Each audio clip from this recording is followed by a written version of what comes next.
O yan guys, ayun yung ano, yung ginagawang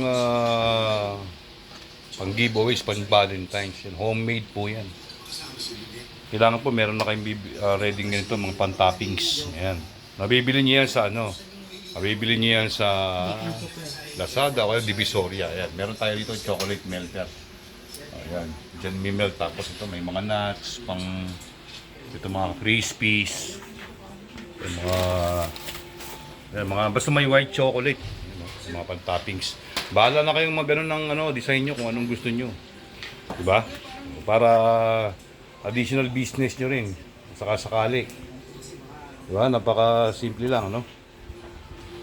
Kailangan nyo lang talaga ng chocolate melter machine. Kasi kung wala kayo niyan, gagamit pa kayo ng gas. Magastos. Ayan, no? Ganyan lang yan paggawa niyan. No? Pinipaint. Glucose po yan. Yung ano yan. Sugar syrup. Pandikit. Yan, no? Pandikit dyan sa ano. Oo, diba?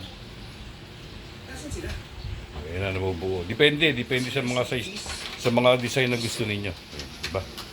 Alright guys.